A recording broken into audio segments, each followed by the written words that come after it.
just all I feel.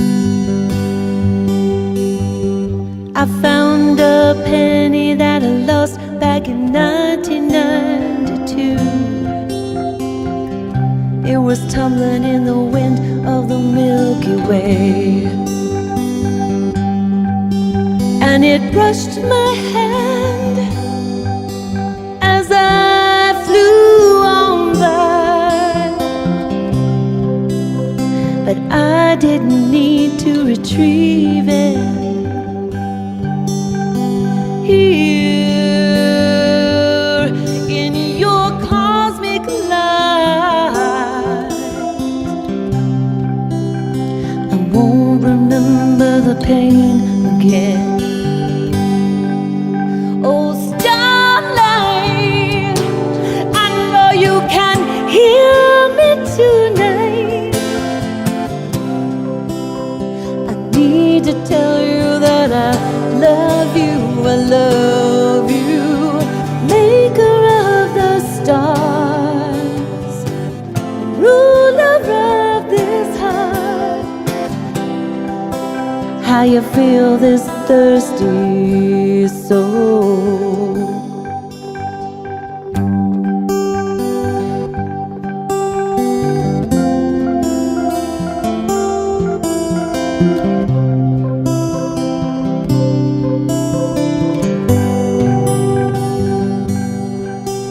I've been sitting on the edge of a desert canyon the day before, searching the depths of time. My heart was heavy, but then I looked up into the sky. I saw a meteorite burn out, and the last thought went away. Oh, starlight, I know you can hear me tonight.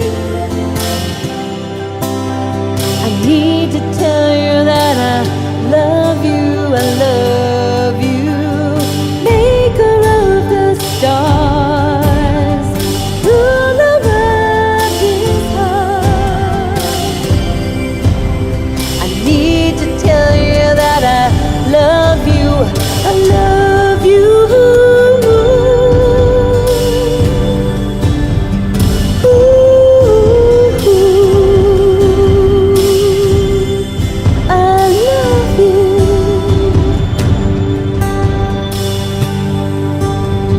Welcome back to the Zeph Report, and thanks for tuning in. The last couple of days, we've had kind of a lot of. There's been a lot of music. There's been a lot of reports. There's been a new upsurge of interviews because I've sort of stepped into the interview arena again, and I don't know why I wasn't before for the last couple of years, just sort of ranting because I had this other, but it's I can't question it because everything has its own timing. My guest today is Simon Luckenbill, Cy. He goes by Cy and now Simon. He's an artist from California, from back in my old digs, Los Angeles, and from an entertainment business family that you'll recognize. I'm going to let him explain that to you. And he has gone public, and I need to share his videos too with you, where he's given his testimony and gone public about escaping the matrix, recognizing, the Hollywood situation for what it is, speaking truth to it, to the power of it, as an artist in his paintings, in his work, in his blogs, in his now in his YouTube videos, and then and now, of course, here on an interview or a talk we're having. But he's gone public at a young age, and I don't know. Look, the way that people could look at this is, well, he should be very afraid and all that. And I mean, I would know, right? Because I went through the very similar process, coming from the very same kind of background, different people, different situation, admittedly, but the same. I kind of know the struggle he's going through, and yet he keeps persisting. I've known him for a few years now, I've collected one of his great paintings, and I love his work, and I intend to get more. So I was kind of a fan of that, and then when I saw he was doing writing and talks and things about the Illuminati and the entertainment business and the Matrix and the hive mind and all these things, and the Illuminati and the New World Order, and just he kind of puts it all together, and it's he's got a lot to say. So please welcome with me, Simon. How are you today? I'm doing well, thanks, Zeph. It's a pleasure. Good. I'm glad you're here. Go ahead. Yeah, me too. It's like, I remember when I first started listening to you a few years ago, and you woke me up to a lot that was going on, actually. So I'm grateful for that.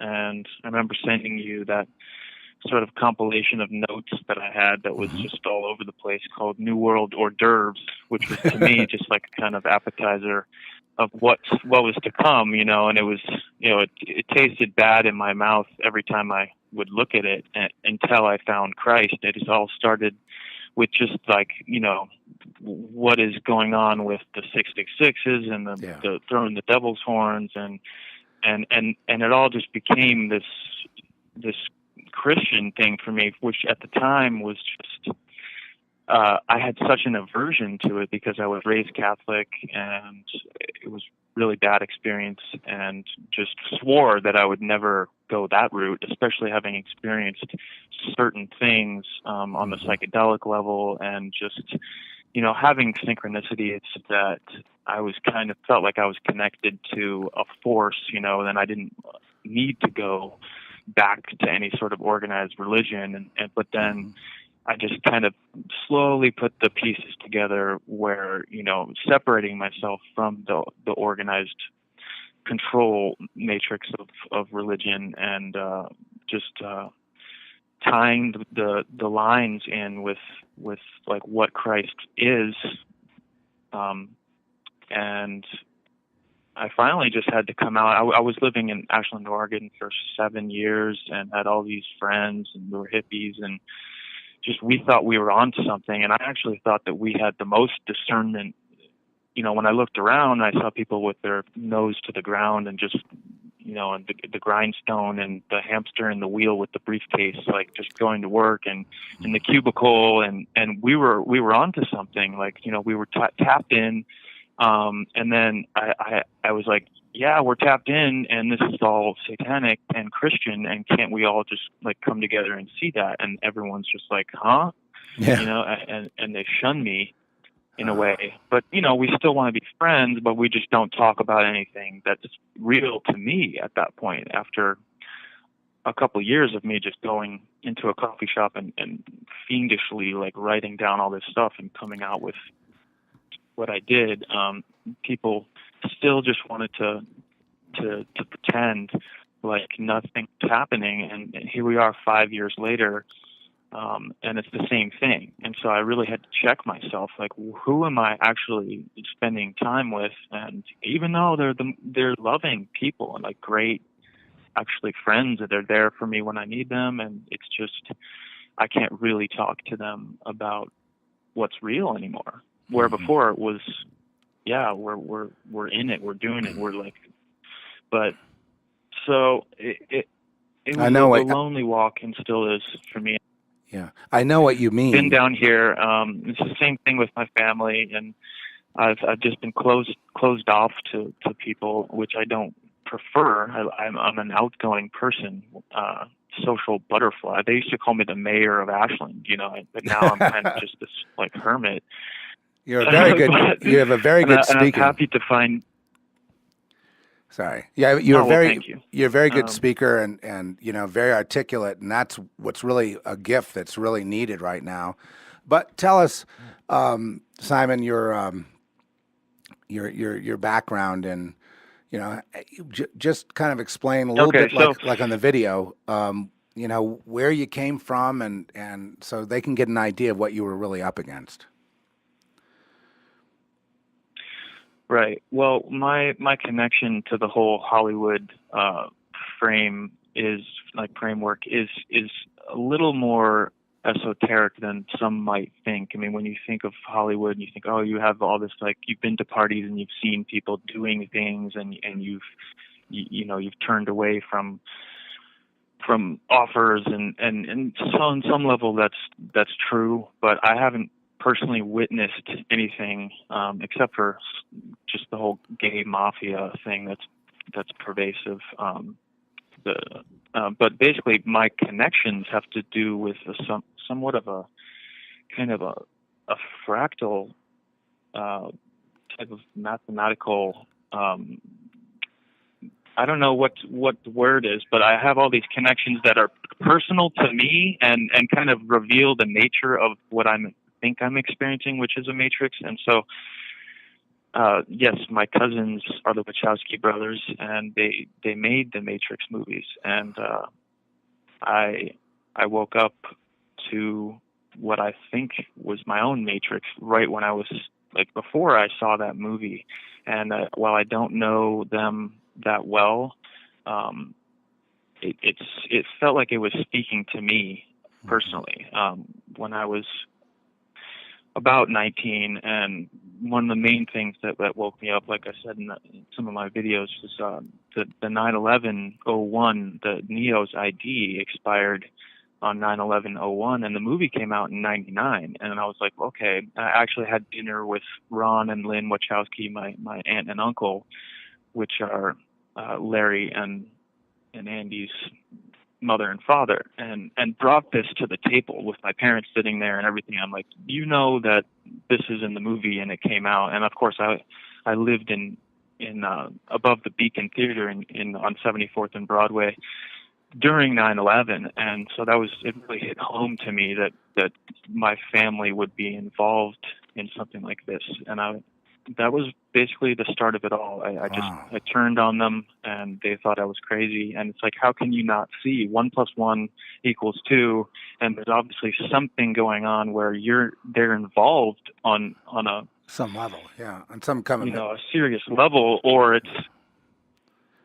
it's something that's working with them. And I'm like, okay, if they're not consciously doing this, then there's some other spiritual element that is working behind the scenes. And that just compounded my whole philosophy that already existed, that there is a spiritual dimension. And like, it all started from when my mother told me that I was directly related to Rebecca Nurse from the Salem witch trials, who was hung as a witch, whatever that means. I'm not sure, if that means she was a witch, or if the people who were burning people were really the evil people. Because, but then to find out that the people that were burned and hanged and pressed, also related to George W. Bush and Prince William and the Red Cross founder and Sarah Jessica Parker, who's in the Witches movie, and then who, along with Bette Midler, who my brother's actually giving guitar lessons to right now, which is just weird. It's just these things that are happening that are kind of fractaling out, and no one's really, putting them together themselves. It's just occurring in my life, these synchronicities that are leading me to realize that that things are coming together in a way that I can't really understand or blame anybody for. There's no one Rebecca person is related to Lucille. There's no one. Exactly. You can't really pinpoint it. I mean, you could go and say, oh, I'm on the trail of the chemtrails, and let's go find the pilot and I've had that. Them. But then you're hit with. I've had that thought. You're hit with 1,000 more fronts. It's everywhere. It's everywhere. And my grandmother's Lucille Ball. Right. My grandmother's Lucille Ball. My grandfather is Desi Arnaz, and so she's related to Rebecca Nurse. And I had an experience of just waking up to this myself one day, that I Love Lucy is actually Lucifer, to me at least.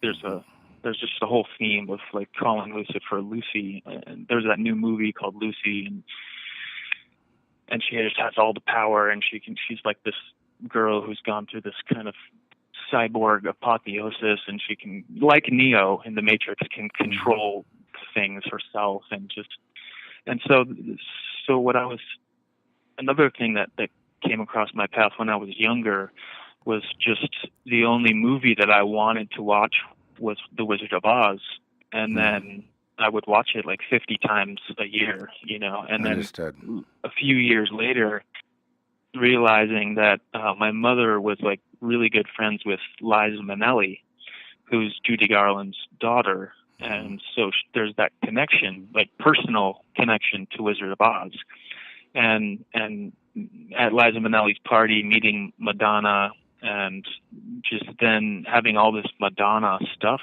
all the blasphemy that she does, and so you meet Madonna, and then it means something later. Like that's what I mean by the fractal. Like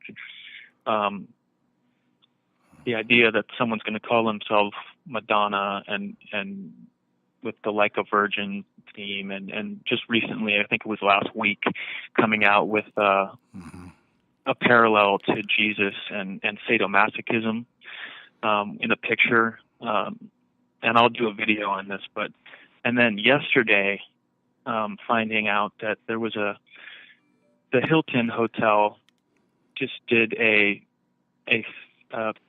Lucy themed / 50 Shades of Grey theme, where they were selling like chocolates and handcuffs, to promote just renting rooms for the night, but based on the 50 Shades of Grey is actually a movie that's coming out on Valentine's Day, and it's about sadomasochism. And so what they were doing is tying it into Lucy. And my mother got really angry because legally they're not allowed to use pictures and things like that based on, with my grandmother, and she had lawyers involved, and they actually took down the photos and everything having to do with Lucy, because my she's a good person, in my opinion. She's a very loving person, and she doesn't want handcuffs and like leather and whips and stuff connected to Lucy if she can help it.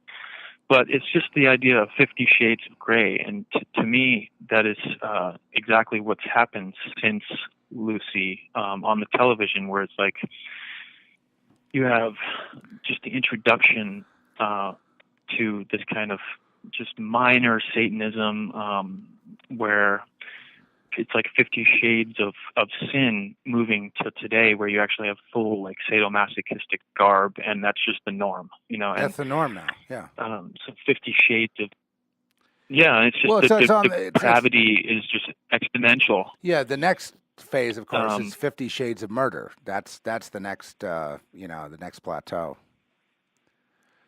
That's where it goes. Exactly. I mean, it just makes that the norm. Yeah, but the all the things like with the knockout game, and we had that. I don't look at that as racial, by the way. I look at that as more like Clockwork Orange, in a way, and right. And so it's like introducing that kind of across the board.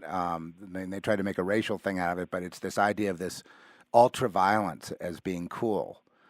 And it's a society as we go into more barbarism and all of this, Cy, or do I call you Simon now? I mean, because it was Cy for the last 4 years. But are you going to go? You want me to Simon? Simon? Okay. Yes. You got it, Simon. I'd like to go back to Simon. It means he has heard in Hebrew, and I think that's just a more apt name for me. It's wonderful my birth name. So. I love that name. So, okay, Simon. So Thank you. Here we. And with your background, and having, obviously, let me just try to frame it up a little bit. You've got a dynasty family here with Lucy Arnaz's mother and Lucille Ball grandmother, and an entertainment family connected to all the entertainment business and all the luminaries of entertainment, and all those connections. And here's Simon, in the sense of with the soul of an artist. And a truth seeker and a poet and a musician and all those things, and not quite seeing how he's not going to just go along. Okay, and I want to ask you this: did you ever feel in danger for kind of going? You weren't really going against the grain; you were just being you. That's the way I look at it. Is that fair? Yeah, and being me became something that the grain was going against me. Is kind of in a way. I had Yeah. no problem going. To me, I'm going with the grain because the grain for me is Christ. Everyone Amen. else is going against the grain. Amen. So it's just me standing on my feet, and with the torrent of the flood coming around me, and just planting my roots and just saying, okay, like bring it on. And I've had plenty of experiences where I've felt that, and it's only the conscious decision of saying, I'm going to be here. Uh, I don't care if you come with a guillotine. I don't care if I live on the street, and I have lived on the street. I'm not going to. At first, it was just, I'm not going to be a slave and work at a cubicle. Yeah. But now it's like I'm not going to be a slave and worship your satanic gods, and that's the norm now. And it's like if you just get with the program, like already, just watch the programming, and it's really, to me, the separation of the wheat and tares, or at least the beginning of that. And the Bible says that mother will turn against child, and brother against brother, and father against son. How does that happen? I mean, when you look around, do you see that happening? I mean, I don't necessarily see it in my family, although I do see a sort of division in philosophy. And when I try to bring up something, it just falls on deaf ears. It's almost like, people looking up at the chemtrails. I see them. Do you see them? People that don't see them, there might be an element to that. Like, it might be a conscious decision, or it might be just a total discernment thing, or just flat out blocking things out, or actually just knowing what it's all about, and choosing, and I can't really say, because I think the heart is deception. And like I was saying, I was into psychedelics, and it opened my heart up, and I felt all this false love, and but then find out later that it's kind of like what I think about is the Jungle Book, where the snake is hypnotizing you, and you got the psychedelic eyes, and you're just kind of looking at the snake. And that's exactly what I saw when I did DMT a bunch of times. I saw snakes in the sky, and I actually got a snake pet that was black and white, because I was thinking there is a law that I was thinking is just like this polarity of black and white. And, of course, the Masonic checkerboard floor, which I didn't know about. But when you first wake up as a kid, you realize, okay, there's dark and there's light. There's day and there's night, right? And that's a kind of law and now I'm just equating it to good and evil, and not necessarily that, you look at the stars, the evil thing, but there is an element to just the polarity of it. And then just kind of realizing that it's not that. As you move and you become more conscious, it's like, well, there's a oneness that comes into effect, but at the same time, you have to come out of that and realize that there's a oneness agenda, and it's a collective. Like my Catholic upbringing, Catholic means universal, and just like the I Love Lucy thing, where they're bringing the Cuban and the white person together, which of course has nothing to do with race at all, and I'm all for interracial couples. To me, it's about bringing the whole world together. And just like the New World Order and globalism, and just running the entire world from an antichrist system, and just giving you a little taste of it back in the 50s, and of course find out later that my grandfather does an episode called Jezebel, with a girl in a red dress dancing around him and just tempting him, and the whole idea of what the show was about, just having Lucy deceive the husband in every episode, really hit home with me. Yes, she's funny. Yes, laughter is the best medicine, if you will, except for God. But that's what Satan does. It just gets you to laugh at sin, and then go out and identify with these protagonists. And if you look at almost every movie that you'll see in the title, has something to do, if you know your Bible, has something you can just go exactly right to certain verses and rebuke it. Amen. Just go through the titles of the big budget movies and study your Bible, and you'll be able to. I mean, for people that claim to be atheists and do these movies, it's hilarious to me because they're actually putting it all in plain sight. I don't even say hidden in plain sight, because it's like, all these secrets are coming to light, like the Bible says, and there's really nothing that is hidden anymore to me. But I do a lot of studying. No, it's not hidden. So it's in your face. I mean, all the time, because I think what the stage we're in now is the stage of global slavery, where what they're trying to do is make it really enticing with the technology to finally give up that which makes you human, would be the coup de grace for the satanic. In other words, then you've abrogated your humanness, if you will, to become another species. And it begins through consent. I mean, like Nimrod, he gave his consent and he became as the mighty men of the earth. Well, how did that happen? Unless he was hybridized. And if that happened to Nimrod, then he was right.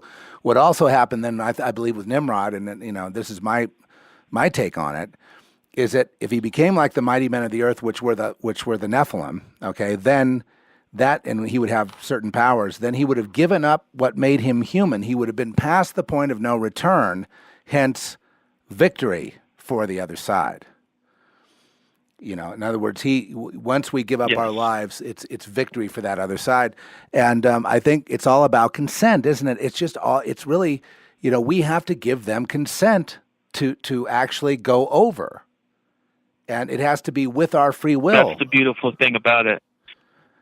Please talk Absolutely. about that. Yeah, give us your take on it. It's a conscious thing on some level, and I think people are turning off that parts of their brain, so you almost can't blame them, because it's just everywhere. It's just nowhere you can turn in this world that it's the god of this world is Satan, until you go internal and you actually just kind of Amen. surrender. And repentance to me is just turning away from sin, and discernment comes through, stopping the sinning as much as you can, and praying. So what happened back in those days was, of course, as were in the days of Noah, with the gene assist, and like the perfect in his generations, and just like the fallen angels, the watchers coming down and actually showing these women the things like cosmetics, to beautify themselves, to just worldly things, and abortion, how to abort babies back then, like passing your children through the fire, Moloch, and the warfare weaponry, and just these things that are kind of have this sheen and this allure to them that is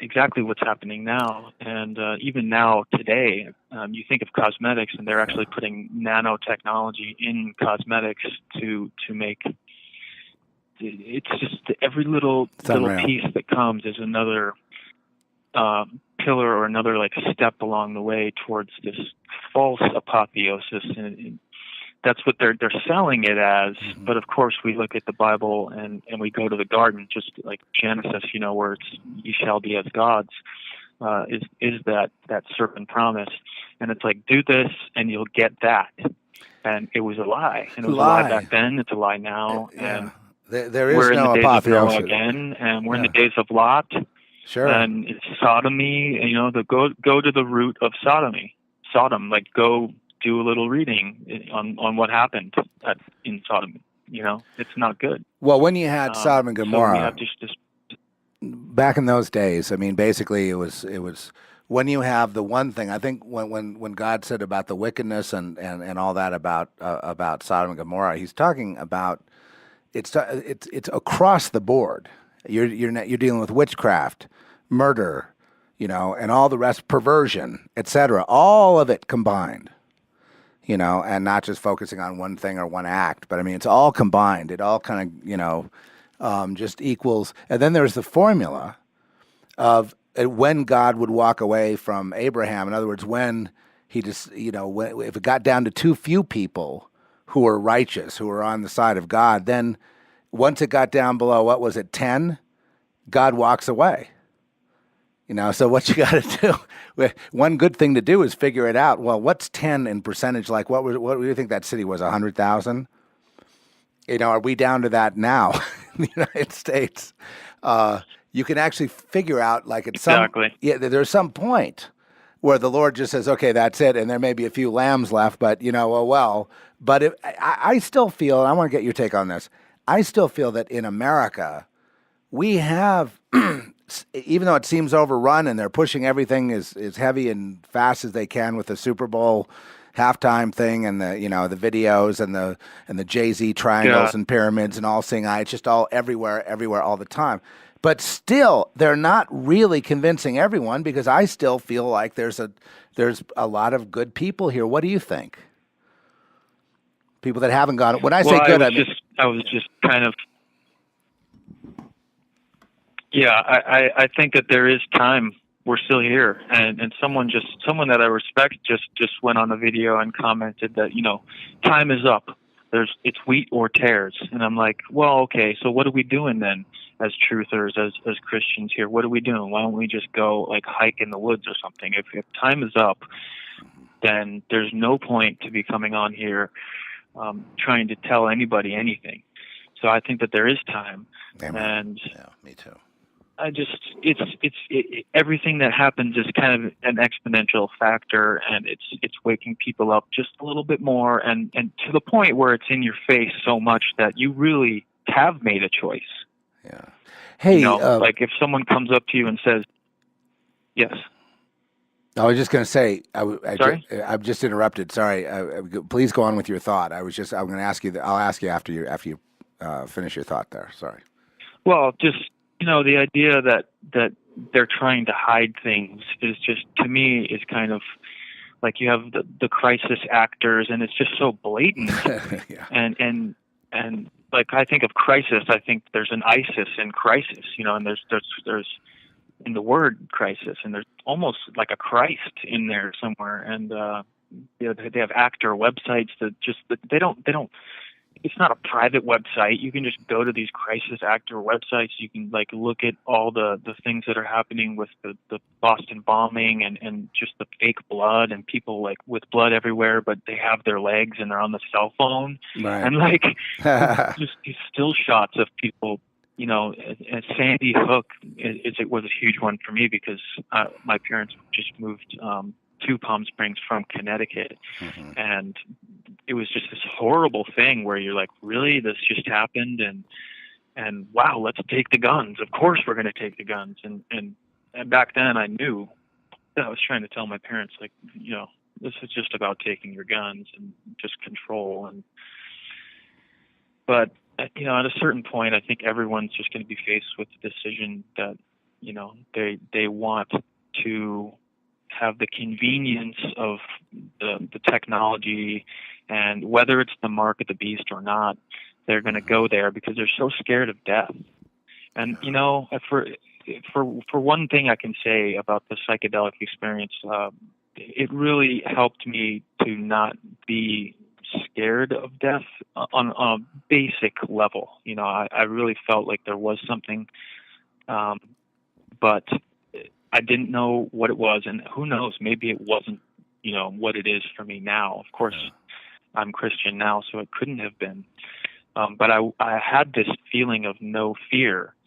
And when I look around, I see just fear of death. Like anything I can do, the whole Ray Kurzweil, like, singularity approach of we're going to become gods and don't get in our way. And, but you're not going to become gods. You're going to, to me, burning in the lake of fire, it's like there's an element of the whole Tron thing where you're just locked into some technological prison that's even more finely controlled. That's very interesting. Now, where is that your idea of? If you are burning in a lake of fire, Uh-huh. you have to be conscious of it, and so it's not just dying. It's like you're conscious of actually being in just having Pharaoh like in your face for eternity. Wow. Whipping you, and you have to make the bricks, and you have no straw, and you have to go, Yeah. If you think you're in a prison planet now or prison planet, like imagine what that could be if we're actually living in a matrix, and how much more of a control grid that could be. Wow, that's very interesting. So it's almost like I look to the eternal soul. You're presenting hell, the concept of it, not as a lake of fire, but as this prison, which is even more terrifying in your vision of, that the matrix goes away. Then you realize that the controllers really are controlling you, and that's it. It's in your face forever.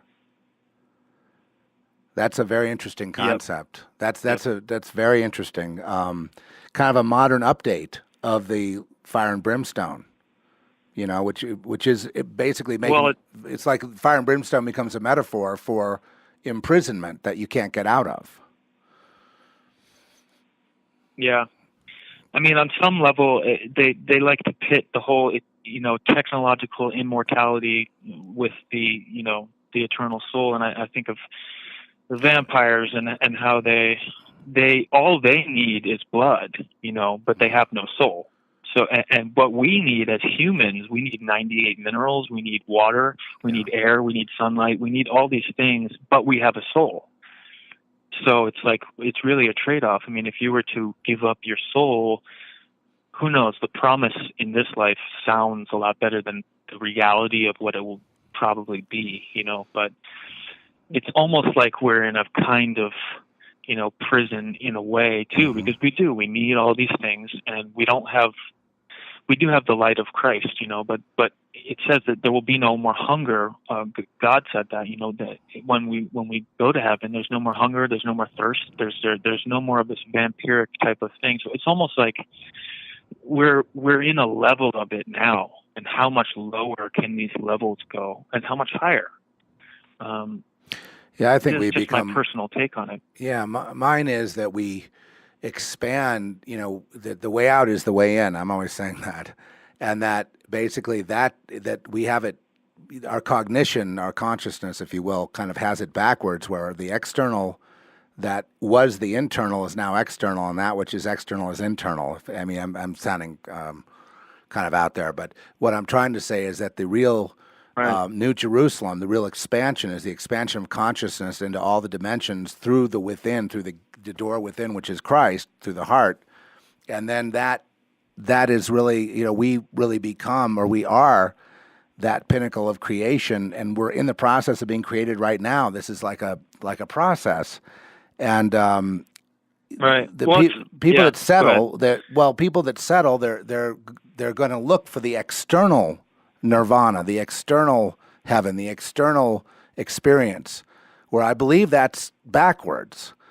And so the internal is the way to the external, if you know what I mean, in ultimate reality, which is what we get to partake of. And so heaven would be a multidimensional, we would, in essence, it would be like that movie Lucy, which did it through a weird, they have it just kind of off a little bit, but something like that only through Christ.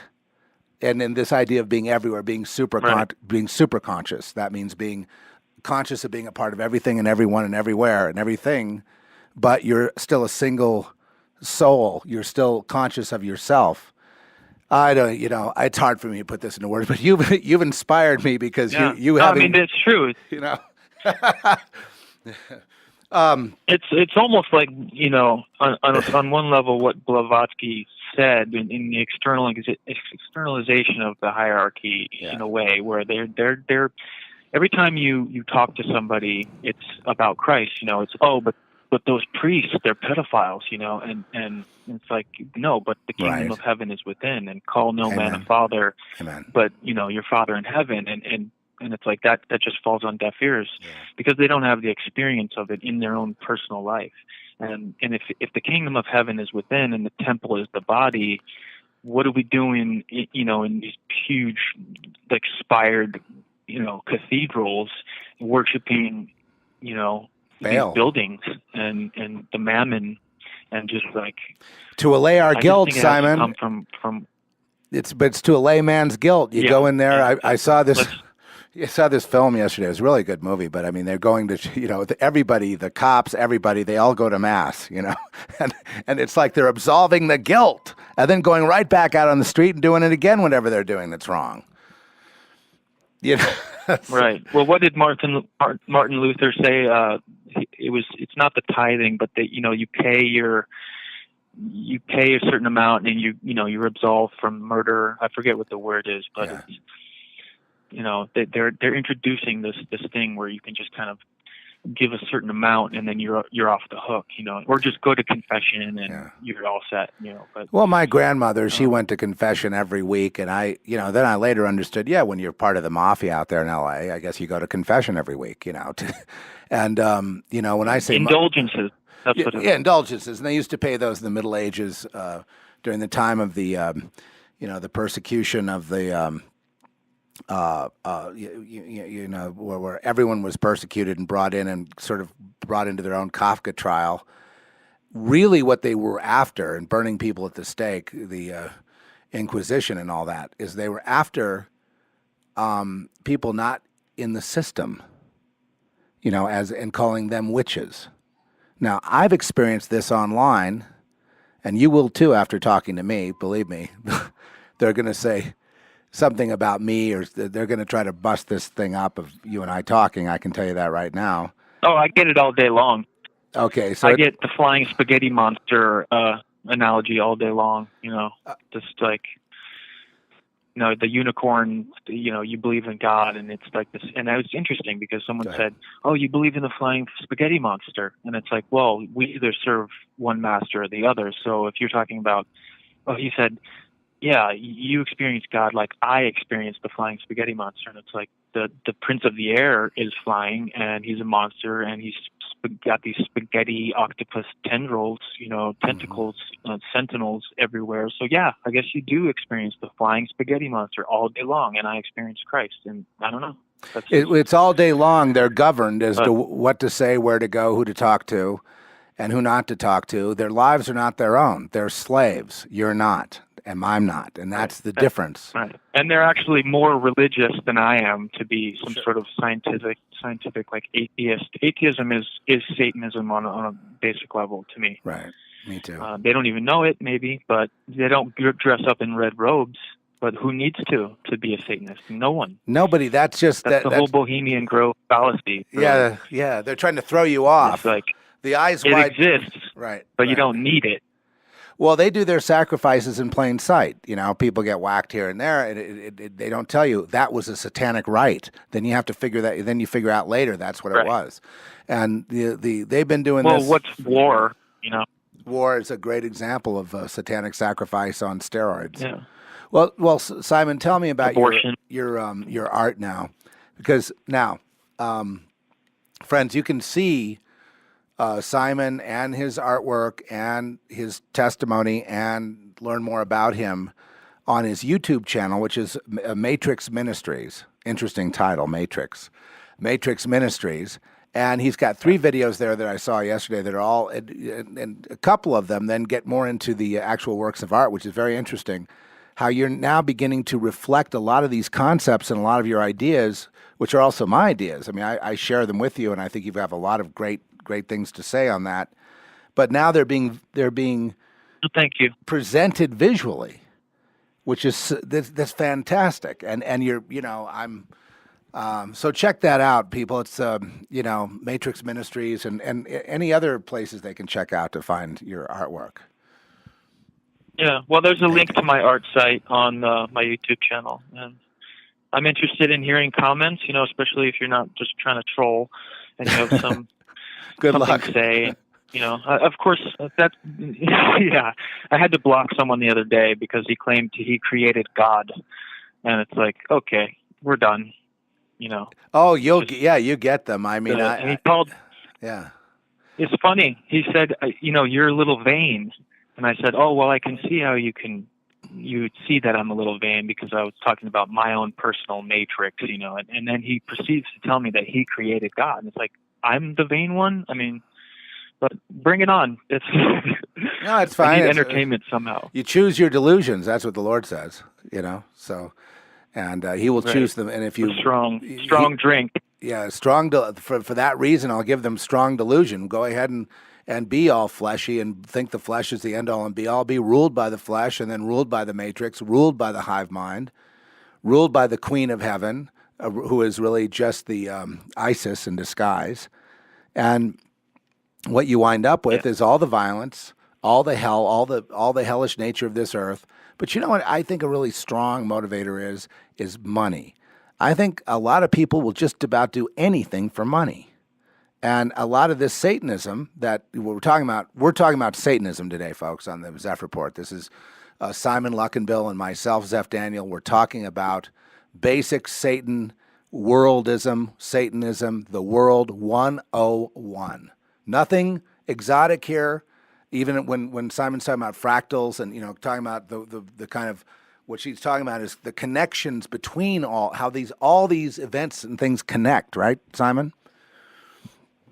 In some way, is that? Yes, in a big way. I mean, I haven't even gotten through 25% of the different connections that I have in my life, which are personal to me. When I say I'm in my own matrix, and I almost think I did think for years that it might be that I'm Neo in my own matrix because of all the weird things that have happened to me that aren't happening to everyone else, that reflect as a kind of microcosm of what is the matrix, that they're just they're hitting me on all fronts, and other people don't seem to be having these experiences. But of course, when I talk to people like you, it's like, oh, well, he's there and he has discernment, and he's so it's really reassuring to me to have people out there that are at least understanding these concepts and on the same page with me. So that brings me down a little. I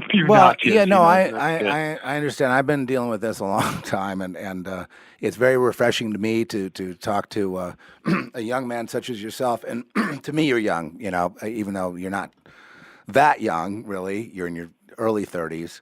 But when I was your age,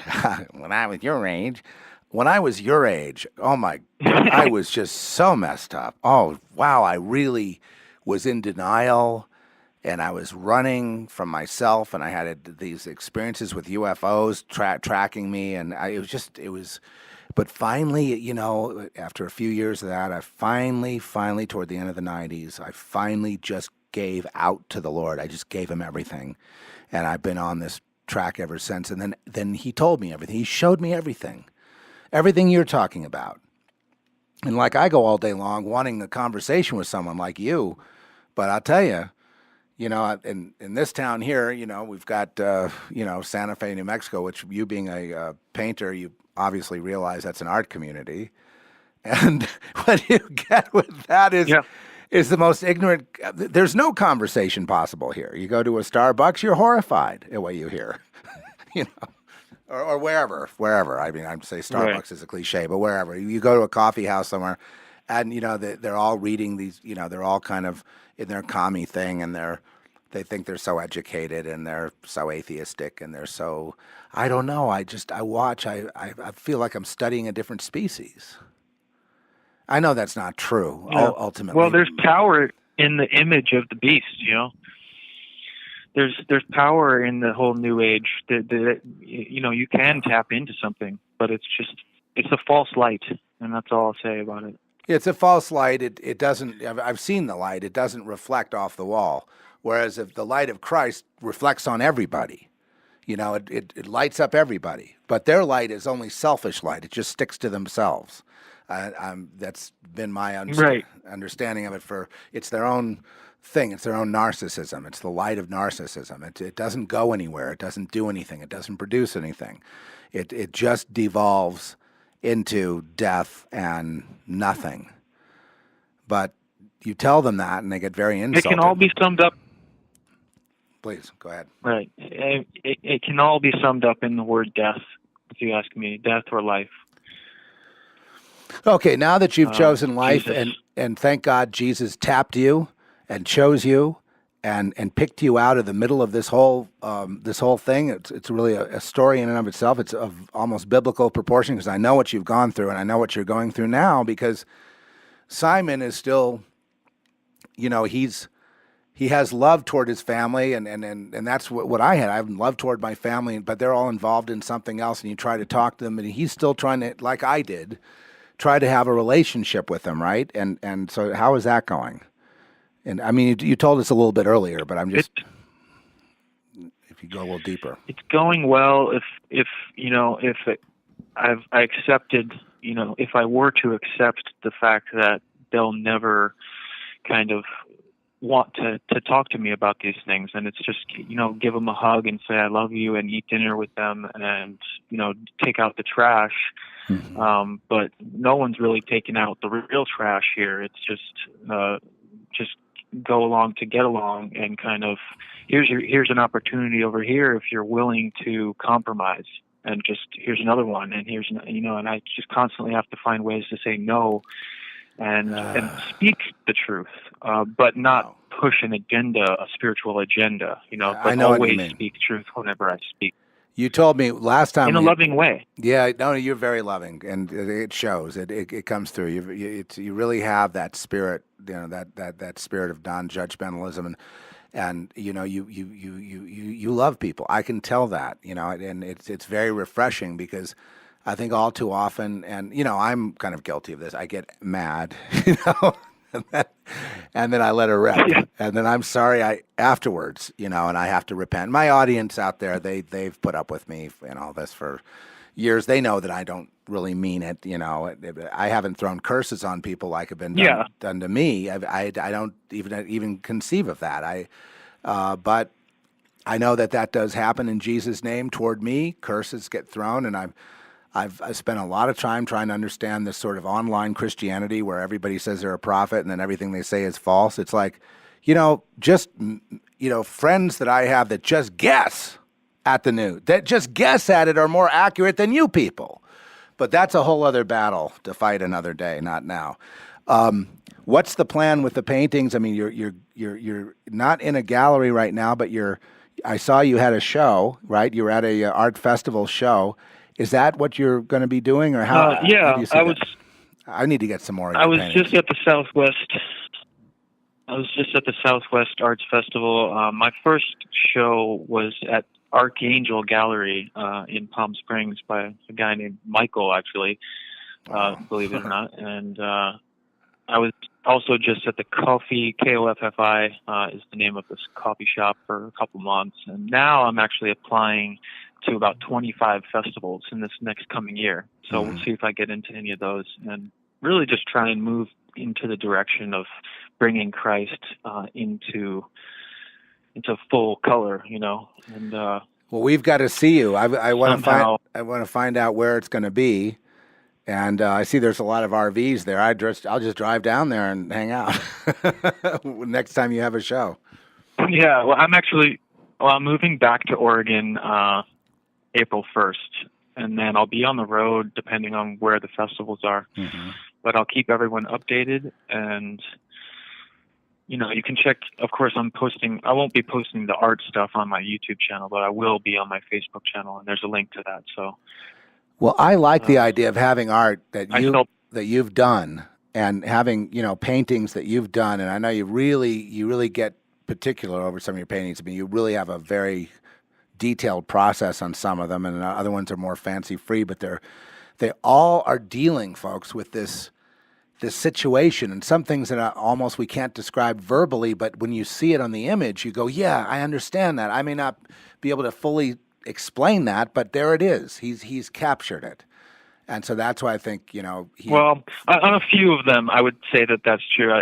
For me, it's a cathartic experience to just bring the emotion that I'm feeling in a colorful way, and just trying to move away from some of the more psychedelic areas that I've just done it. It's there, I'm not there anymore, and there's a way to be lucrative. I don't want to put lucrative and Christ in the same word, but in the same sentence, but you can be a Christian painter and you can be Absolutely. a Christian musician and not be lame about it, Well, I understand. So I really appreciate Tell us more about that type of approach.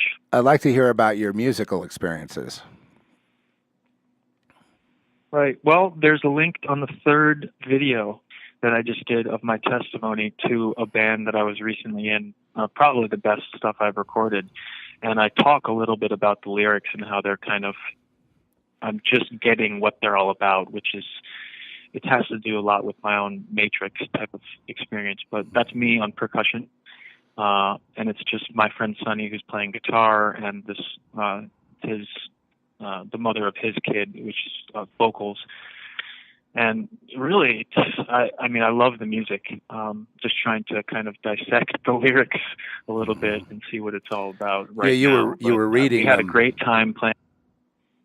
You were reading them. We had. Yeah, and the link is you can actually hear those lyrics and hear our recordings. We played all over Ashland for last summer, and it was great. So check that out if you just want to hear some music. That I did put a link under that video. So I'm ready to Sky System. I'm ready to mix you next time you need mixing whatever you need there. I'm ready to. I'll mix it. I can mix it and master it right here. And so if you can get it, into tracks, that'd be great. I can turn it out into something that at least you could, with the very least, you could give it to the next club owner and go, hey, check this out. You know what I mean? And I can help you in that way. Right. And also be a gas. Well, I haven't personally. Go ahead. Yeah, I haven't personally recorded or written music since an album that I did myself about 6 years ago, playing bass. This stuff I linked to was actually my friend Sonny wrote all the music himself. So that's not me. I'm just playing percussion on it, but I do play bass every day, and I love that. I'm sure that we're going to have some kind of connection here, whether it's bass or whatever, that, there'll be a track or there'll be something. Because you can't just be a musician and have this talk with me and then, and then not, then you just can't. I have to put you to work here in some way. We need bass. Well, maybe I could come visit you. Okay. At some point, and we, sit in or something. We'll do That'd it. be great. We've recorded. Anytime you want to collaborate. Yeah, I'm just always. I'm willing to drive too. I'm willing to turn my RV into a little, vocal booth. And bass booth and whatever, because there's a couple people I can't get to. The only way we can do it is I have to go there and sort of camp out and then get them, right. a microphone. But I can do this on the road and then bring it back here to this room. My room is it's very, very good, but because it's so concentrated, I have to have my own air conditioning system. And what's so funny is when it's 5 degrees outside, the air conditioner is on in here. People don't believe it. It's if they've been here, like right now. Okay, it's 25 degrees outside, and right now the air is about to go on. It's about 80 degrees, and so it's going to kick in right now, and that may add some weird sounds to this soundtrack. Anyway, I just find it delightful to talk to you. We've talked once, I think, on the phone, and then I've been aware of you, and I've been, I see you now and again, and I'm always appreciating your artwork. But I just really love the fact that I was able to see you yesterday and have a chat with you, and then just do this spontaneous thing. It's just good. And there's people, who are around your age and going through a similar thing. And well, before we close, I just want to go back over one thing. You said, and you said this also in the video, that you're not really going to give death much mind. You're not going to back down just because they threaten you And I think you were telling me before I turned this thing on. You were telling me about how on your site that someone was trying to make you afraid by telling of what a guy that went on some show, and the next thing he winds up dead. Saying, "Well, watch your back." Those kind of comments. How are you dealing with that? I'm reading Revelation 20 verse 4 and thinking whether we get raptured or not, we might still have to walk right up to the guillotine and just say no, even unto death. So I just say, bring it on. Bring it on. You hear that? Truth and yeah, because death. But what do you think made you so unafraid of death? Why are you unafraid of death? Besides, your faith in Jesus, were you afraid before, or have you? No, I wasn't. I was afraid as a kid, and I just think it has to do with all of the. I mean, I don't want to plug psychedelics or promote that at all, but No. it did leave me with a feeling of there's something else, and I'm tapped into it, but now it's just Christ, But no, it's what happens when you smoke DMT is that you die. It's a little death. That's what they call it, and you actually you feel like you're dead, and you've arrived somewhere, and that was it for me. I was like, okay, there's something more, and there's DMT in our brain without smoking it or doing ayahuasca. I mean, it's there. It's everywhere. But hey, I tried it. I actually did. It's in everything. I tried it. I tried, what was it, salvia or whatever, some plant, and I didn't get anywhere except it didn't really happen for me. So, but I think that just goes. Salvia divinorum is different. Okay. That's much different, but. I just did that once on a lark. I don't even like to necessarily. Yeah. Yeah. Nothing happened. Well, it was weird. It started with mushrooms and it's. Yeah. Well, so that opening your mind, then you realized there was like something after, something that goes on after death, and so maybe that really prepared you for this idea that. You could be persecuted for your faith, or as you see other people now, they're getting their heads cut off for their faith. And to me, you seem ready to if that challenge comes, you're ready for it. Well, it's like this. In the Alice, like my parents, I just went to an Alice in Wonderland party because my parents threw it, but I think about that is the Cheshire Cat, when the Mad Hatter goes up against the Red Queen, like the mother goddess of the Matrix, he says no, and they cut his head off, and then it's a joke.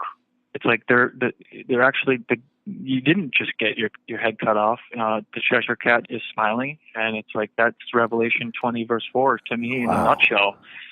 That's very do it with a smile, That's perfect. Yeah. All right. Well, Simon Luckenbill, the Psy Art painting, and he's out there, and he's a musician as well, and just on that path of being from. I would just say, I understand his situation, and I'll talk about this later. I'm not going to talk about it now, but I mean, it takes me a while as you know out there, I haven't been able to even process my own thing. And I've tried. I mean, here I am. I don't even know how old I am now, but I'm still kind of processing it. It's just not really easy for me. We all are. Yeah, thanks. And so, folks, we'll see you next time. And thank you, Simon, so much for agreeing to, when we just talked yesterday, being so easy, just boom, we get to do it. That's the way I like to roll. Just, we see each other, and all of a sudden we have a talk. And yeah, look, God bless you out there, and I just hope this. Thank you, Zeph. You're welcome. Stay right there, and folks, we'll see you next time. There's a reason why they're so miserable today.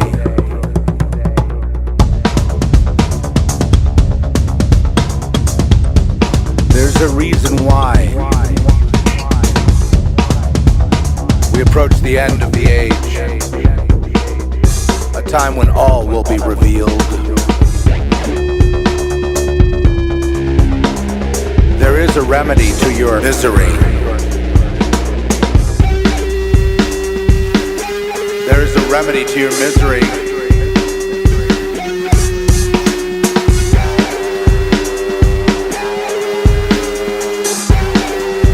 The way out is the way in.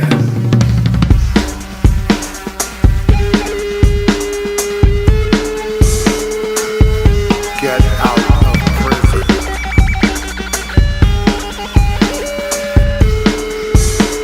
The way out is the way in.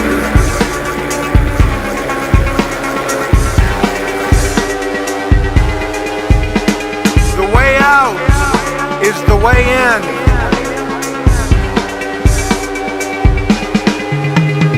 The way up is the way down.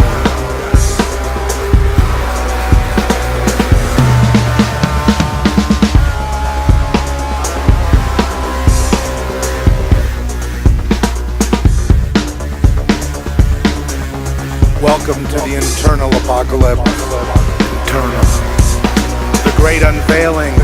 An internal message of who you are, that he gives you of what you are, he will guide of where you are, but you must give of why you are, you must give of how you are to live. You must live to give up your life. What's your rank? What's your status? Where do you belong? Where do you go? Superficial. How is it? Superficial. Superficial. Surface. Reality. No. More.